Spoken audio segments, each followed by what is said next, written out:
talk about everything under the sun and nothing is off limits.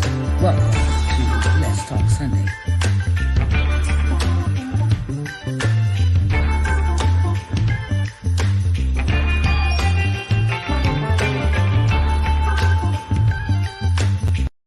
Hello and welcome to Let's Talk Sunday, where we talk about everything under the sun and nothing is off limits.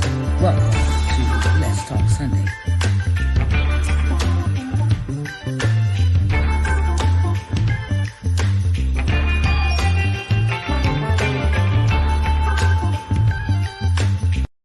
Hello and welcome to Let's Talk Sunday, where we talk about everything under the sun and nothing is off limits. Welcome to Let's Talk Sunday.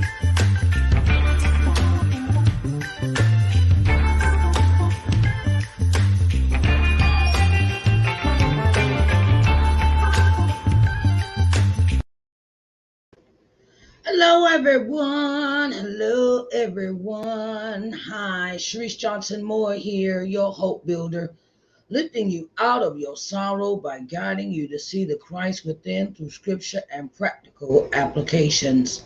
Today is Sunday, October the 9th, 2022. And we are going to talk about a topic that is very, very, very important to me. And I wanted to say that everybody keeps asking me, why do you talk about this so much? Why do you talk about, mental illness so much? And I wanted to say, because you have a choice. You have a choice of facing your fears head on, or you have a choice of living in denial that you have mental illness. And sometimes, we don't realize that we have it. Sometimes we don't realize that we have mental illness. And it is very important that we know the signs.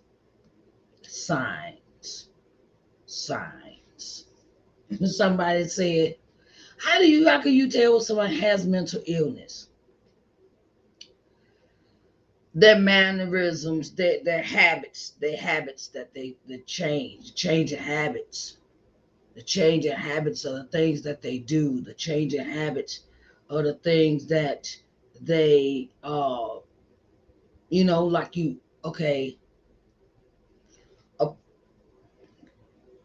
we don't think of depression as mental illness. We don't think of anxiety as a mental illness. We think of it maybe something separate, but it all plays a part in your mental health. I will share my story to the point where I will let you, I will share my story with you to let you know that these signs I was not even paying attention to. When I was 16 years old, I tried to commit suicide when I was 16 years old. And I thought it was to the point where, this is just something, that it is something that is not, it's just something I'm gonna get over. But no. I want to say hello to our viewers in YouTube, on YouTube, LinkedIn, LBM TV Facebook page, and Sharice Johnson Moore LLC page, and Twitter. Hello, everyone. Hello, my name is Sharice Johnson Moore, and I want to say hello to our guests from Nigeria. Yes, I have guests from Nigeria watching. Yes, I do. How are y'all doing today in Nigeria? And I want to say, when I, like I said, I'm gonna get back to the story. When I was young, I tried to commit suicide, and the thing was, it was from a segment in my life where I did not feel loved. And it dwelled in my mind so much because I felt abandoned by my parents because my parents were not involved in my life. And I felt that I needed attention. I wasn't getting attention at home, and I felt like, um, how could I say it? That I needed attention from other people, and I used to, seek attention from other people. And I gotten involved with this older person, a older young man. And the point was that I thought, because we were having relations, that he liked me, he wanted to be with me. Okay, and that kind of culminated from my grandparents weren't getting along. My grandparents weren't getting along, and they were arguing at night, and I could hear them at night arguing and things like that. And I would hear things that would disturb me. Okay, but because I had these underlying issues of feeling fatherlessness and motherlessness, and not feeling desired to be in the, being loved by my parents, that kind of played a part in that too. So when I got rejected by this older young man, it sent me over the edge and changed my sleeping habits. I kind of not slept very well, and me feeling rejected by everyone. I felt rejected by my parents because they didn't love me. And I felt rejected by this young man. I was, and and because of that rejection, I felt unwanted. I felt very unwanted, and it changed my sleeping habits. And I decided to take some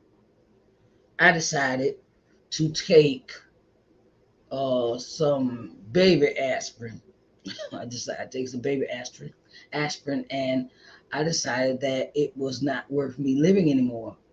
And that's what started my spiral spin out of control kind of habits, where I was started hanging around the wrong people, and started doing drugs, and started drinking, and started all this, from the rejection, the feeling of rejection from people. And and I've always had that notion in my head that people never liked me. Okay, people never liked me, and I became a people pleaser. And I realized something later on in life, that uh, it's not my duty to please everybody. It's not my role to please everybody. And I didn't find that out till after I was 40 years old, that I didn't want to please anybody. I wanted to make I needed to be happy. And fast forward a couple of years ago, I was on my job, and I was working. Okay, I was at work, and I had this uncontrollable urge to cry all day. It was like an all day type thing. It happened all day from beginning of work to the end of work. And I realized then, I think I was having a nervous breakdown, and I felt like I wanted to kill myself. I felt like I wanted to kill somebody else, and I felt like I wanted to just not exist, not exist. Not sleeping very well, of course, overeating, not eating at all. Some of the signs that your mental status has changed is your sleeping patterns. It starts with your sleeping patterns. And I did seek help that day after I left work. I decided to go to the hospital and I told them I needed help. And when you're feeling the feelings of overwhelming dread or overwhelming depression, and depression was hitting me kind of hard on that day at work, and I do not, and at the time in the situation I was in, I was homeless and I was living in a women's shelter, and I really wanted to get myself together, and it was due to someone else's rejection of me, and they pushed me away, and that hit struck a nerve. And after my visit to the hospital for the 7 days, and it was the much needed rest, and I got they put me on medication, and it was for my depression and anxiety. And I've been, going to see a therapist, and going to see someone that could help me overcome the feelings I was feeling, because you know when you're feeling depressed, you do things different. Your sleep habits change, your eating habits change. You might even, you can't sit down, you're jittery, or you got a lot of things on your mind. Your mind is so occupied with things that you got to do that it overwhelms you and it overtakes you. So what are the some of the signs are your change in sleeping habits, your anxiety's high, where you're jittery, can't sit down, or your change in eating habits. You eat too much or eat too little, and your thought perception is thrown off. Like you can't remember what day it is, or you sleep all day, up all night. Sometimes it depends, and you feel this overwhelming feeling of like nothing you do is ever accomplished or ever going to manifest, and it becomes it becomes dreadful, it becomes very toxic mind thinking, your thoughts in your head. And if you are feeling these thoughts, please go see somebody. I'm just going to tell you straight up, go see somebody, because it is a thing of you may need to see a therapist or a psychologist. And um, when I feel that, when you feel overwhelmed, it is good to take a time out, because you'll burn yourself out. You'll feel overwhelmed, and then the overwhelm gets to the point where and also it is good to control the people around you. Sometimes it's the people around you that bring on your onset of certain mannerisms. Okay, like if someone brings a bunch of negativity around you, a bunch of negativity, and they're negative and they don't have nothing positive to say, you may want to cease and desist that person from being around you, because sometimes other people's spirits jump onto you. Okay, that's a biblical term, in the sense of you may want to seek help. And sometimes it is good to be alone. As a child, I couldn't stand being alone. I couldn't stand not having my friends come over, because my grandparents, they were strict, and I felt isolated and I felt alone. And my grandparents used to tell me all the time, everybody you think is your friend is not your friend. And I was like, yeah, right, okay, whatever, and I didn't know, until I got older and I understood that being alone, there's nothing wrong with being alone, because you have control over your environment. Okay. Sometimes it is because of your drug use. Sometimes I've seen it where some people may do drugs, and the drugs affects their mindset. It affects their uh, mindset, and it has them thinking their mind, where your mind goes into this thought process of, I think I'm better than what I am, and you keep that mindset, and then you don't think anything is wrong. You're not working on what you supposed to do, but you're working on bringing up a false sense of security in your mind. Okay. um and sometimes that can be detrimental, because or you get, okay, you get over paranoid that everyone is after you, or people don't, I used to think that a lot of times, that because I used to think that people didn't like me because they didn't want to hang out with me unless I was doing something for them. And sometimes it can be true. People, okay, that's what they want, okay, but you don't have to give them that. And you have to feed into their insecurity. See, a lot of people that it also has to do with association, who you associate with. Um, and your upbringing. If you had trauma in your life, like abuse, mental or physical abuse, and it has this profound effect on you, and you go through life not dealing with that trauma, you can have a sense of, thinking that, you know, it's it's a sense of obligation, or a sense of becoming a person that wants to make everybody happy, and that has a tremendous effect on your mental. Okay.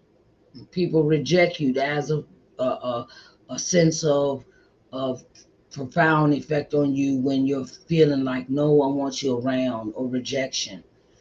And it was very hard for me to keep friends in school, because everybody, I wore the glasses, okay, wore glasses. So the little jokes you got to hear as a kid wearing glasses, hey, four eyes, and you know, you know, because my voice was kind of deep, it was called a hey froggy, and it was name calling. And majority of the people, I realize now that the people that was majority of bullying or picking on me, they had problems of their own at home. So that's how I had to look at it. I say, why you? Because people project their stuff onto you because someone is picking on them, so they got to go and do it to somebody else at home. Sometimes that's a where it's overly aggressive behavior towards others. Um, the person could be having a conversation with you, and then all of a sudden you want to fight, and and I'm like, I don't want to fight nobody. I ain't got time for all that. Who got time for that? I used to have this real aggressive behavior because I was always picked on as a kid, and it became a real bad habit the older I got as the aggression progressed. Um, and my thing is that sometimes we don't think we have mental illness. We don't think we have that. We don't think that we have um, these issues. And older you get, the harder it is to tell yourself that you don't. I mean, that I don't have that. That's not my problem. I don't got, because I see it now, and I see it in a family member, and the family member is in denial that they have this mental illness. And I've tried to get them help. I've tried to get them treatment. I tried to get them to go with me to my therapy. I try to get them to go see somebody, and they won't go see anybody. And it's nothing you can do. You can draw a horse to water, but you can't make them drink it. My grandma say. But if that's why I created this book. That's why I created this book. I wrote this book, Coming to Loving Yourself. It is my autobiography, inspirational book, and it tells about my life and the issues that I dealt with rejection, and not feeling loved, and not feeling valued, and not No one let me have an opinion of what I wanted to do with my life, and everybody was in control of my life but me. Okay. And when you're held and bound like that, that has a profound effect on your mental state. I also wrote this one. It is a workbook, Coming to Loving Yourself. It is a workbook, and the workbook was created for children, adults, young adults, teenagers. It was created for all ages in mind because we don't know the place nor the time we may have that breakdown, or we may not. We may need this help, and if you know someone that needs help, my workbook is very profound. I take out questions like, sometimes we feel lost and we don't feel love and we don't feel cherished in life. And this workbooks, it helps you to get back to the things that you love and cherish in your life. Like being around people. And sometimes your depression and anxiety will have you so scared to go out in public, because you feel like you're going to be some kind of way picked out and then picked on. Because that's the way I felt when I was younger. And you learn how to get back on track. You learn how to practical steps to increase your courage and gain confidence.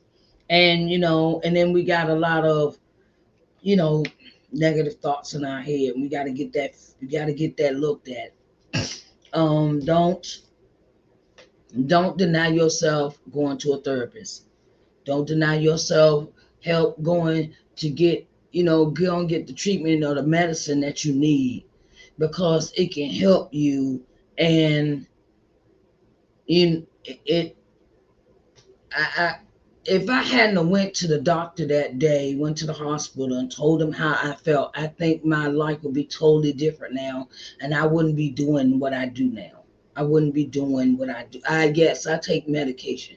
I don't think I would be doing what I'm doing now if it had not been for me getting this help, this treatment, this medicine, because it keeps me, it keeps me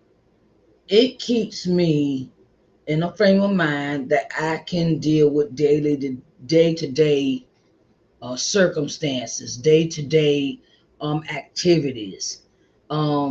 Sometimes depression can be debilitating where it makes you not want to get out the bed. You don't want to wash up, don't want to take a shower, you don't want to brush your teeth, you don't want to wash your clothes, you don't want to clean your house, you don't want you cook and then you don't wash your dishes. And sometimes depression and anxiety have a way of being deceivers. It can deceive you into thinking that there's nothing wrong with nothing the way you're changing. And and you know, and stuff that we deal with in our childhood always has a way of showing its ugly head when we're trying to get ourselves together. We're trying to get ourselves together. So, coming to loving yourself, the workbook and this book, the workbook and the book are available for $24 for the set. $24 for the set. You can go to www.sharicenjohnsonmoore.com /shop, and you can purchase your books today. I can send them out tomorrow if you order today. Okay, and I wanted to say, what are the signs of mental illness? Changing your sleeping habits, changing in your eating habits, changing in the way you see things or your thought process. Um, um, the overwhelming sensation of death, or the overwhelming sensation of suicide, or the overwhelming sensation to maybe hurt other people, and just just get some help. Get some help, because you have to do it for you, and if you have children, you have to do it for them too. Okay. I want to say thank you to everyone for watching Let's Talk Sunday. What are the signs of mental illness? I might pick this up next month. because and I also want to put this out there. I also want to say this. When you have change in your health, like you've been given some not so good news. Like recently, I just went through a whole gambit of tests for myself, and when you're healthy one minute and you find out that certain things are happening with your body, that can affect your mental health as well. Because I know when the doctor told me I had arthritis and I ain't number 51, I was thinking that was an old person disease. Yes, I was thinking that was an old person disease. And no, it's not. I'm thinking, arthritis affects older people, but no, it doesn't. And that kind of had me in my head too, in my headspace. And then um, the sciatic nerve started, and that kind of bothered me about not being able to work because that's what I was used to doing, being a certified nurse assistant, and that affected me and my job, and affected my attendance, and affected and um, when you start having health issues, that also affects you as well. Um, and then the doctor tells you you might have fibroids. That was it's like one health issue after another, and that does not do good for your mental health. When you're told that you have health issues, you know, regardless of what that health issue is, it affects you mentally because you start feeling like I'm not the same person I used to be, and that also affects your mental health as well. So go get some help, babies. Go get some help. Go get some help. If you need to see a therapist, please go do that. Um, and it is very important that we go and see about ourselves, because not just our bodies but our minds need taken care as well, and we can't neglect those things when it comes to our health. Okay, so I want to say thank you to everyone that came. Thank you from Nigeria that showed up and came and watched today. And I want to say, um, I do weekly broadcasts on Clubhouse. Tomorrow is my episode for entrepreneurial corners. I've created a new segment for that on Clubhouse. Entrepreneurial corners will be on at 3 o'clock this afternoon, and I hope that you join me for our special guest. Her name is Paris Brown, and I hope that you join me for our very first guest on Entrepreneur Corners. And if you would like to be on Entrepreneur Corners, you get in contact with me and reach out to me, and we'll make the arrangements for you to be on the show. Okay. I also have this new gift. It's for my Authors Excerpt Sunday. Authors Excerpt Sunday mugs. These are our mugs for our guests for Authors Excerpt Sunday. So if you are an author and you want to come on the show, this will be your gift for being on the show, along with just come and sharing your book. Come and share. I want to talk to different authors that have different things going on, and I want you to, come and spend time with us and tell the world about your book on Authors Excerpt Sunday, which comes on at 6 o'clock Eastern Standard Time of all these times, of course. And I also have a segment on Clubhouse for that as well. The segment is entitled Authors Excerpt Sunday. And I wanted to let you know that it is a marvelous job to interview all these authors that we have. I'm going to have a special appearance on Miss Sandra Rump Jackson's show, author show. her authors with Sandra Jackson, and that will be Wednesday at 7 p.m. I greatly appreciate your support, and I love you. And I want to say it has been a pleasure and an honor and a marvelous time for me to be here today. I thank you for showing up, and I greatly appreciate everything that you do. All right, baby. So I will talk to y'all later. And if you have topics that you want to talk about on Let's Talk Sunday, send them on over to me. You know, I have my Facebook page, Sharice Johnson Moore LLC. You have the Facebook LBM TV page. You have my Twitter. You have YouTube, and we have LinkedIn. Okay, so it's been a great pleasure and an honor to be before you today, and I love you, and I will talk to y'all later. Hello and welcome to Let's Talk Sunday, where we talk about everything under the sun and nothing is off limits. Welcome to Let's Talk Sunday.